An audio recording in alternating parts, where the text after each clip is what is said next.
I never document things like this, and I typically just send a few Snapchats, but I figured this would be a great spot to tell you guys what I've been up to. And this is just something that I've wanted to try for a few years now. I've had this turbocharger sitting on the bench for a long time, and it's a pretty cool unit. Let me pop this out here quick. So, as most of you know, I'm a big Garrett guy, and this is a genuine Garrett. This comes off of an 8.5 liter Detroit. It's S400 cover, but it's very small, and it's variable vane. And this was back before they used electronic actuators for their VGT chargers. So this is a GT40 88NV. That stands for nozzle vane, and so it kind of actuates like your typical like 6 liter turbo or something like that. There's a nozzle vane inside. They're rebuildable, pretty cheap, but I thought it would be pretty cool to put this thing on.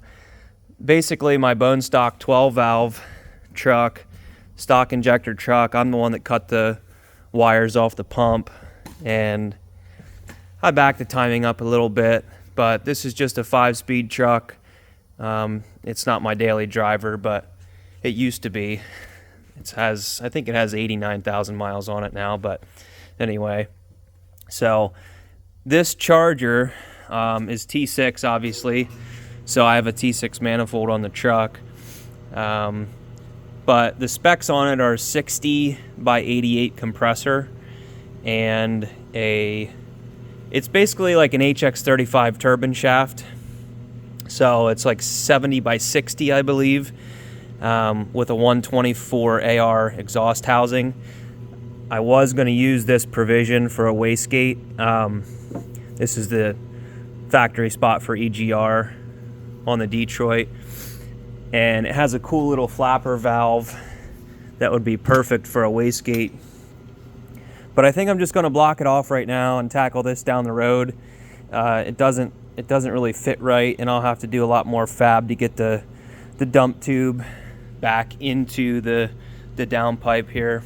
But everybody's probably wondering why it's mounted backwards, and the big brother to this turbocharger that goes on the 14 liter Detroits doesn't get mounted backwards. And the way they manufactured this turbo for the 8.5s, you cannot orient this charger configuration in any other way but the way that it is. So the feed line, in order for the feed line to end up on top, it has to be mounted backwards. The advantage to running something like this for a 12 valve guy is it seems to be a lot of fab work, and it is, but if you want to tackle a project like this and have some fun, you could have a mechanically actuated VGT turbo with no need for like the fleece controller, and you could also have an integrated exhaust brake. So the one thing that I did was I took the mount. You can see the actuator there. That used to mount on this side of the housing. So I had to flip this, the way that this actuator mounts, because the Detroits use the truck air pressure to actuate the wastegate head. And what they do is the turbocharger's vanes are always open in that configuration. I wanted them to be always closed, or almost always closed, and then have the boost pressure open it. So that's what I did. I flipped the actuator around. I have it push in the other direction, so the housing is really tight for normal driving, and then as boost comes up, the vanes open automatically. Probably have to mess around with that a little bit to, I think this thing's going to spool so fast it'll probably be using a lot of fuel running down the road at like 20 psi with no load, but we'll see. That'll be a test that we do a little bit later on. But yeah, that's just a little quick update of what I've been working on in my spare time here. I do have the exhaust routed down pretty far down there. It's almost to the transmission, so once I get it back to the transmission cross member, then I'll just go ahead and get it fired up. So the only thing I have left to do is the feed line, the return line, and block this guy off. So I'm just going to make a plate, block that off for now, and we should be in business. The intake is going to be tough.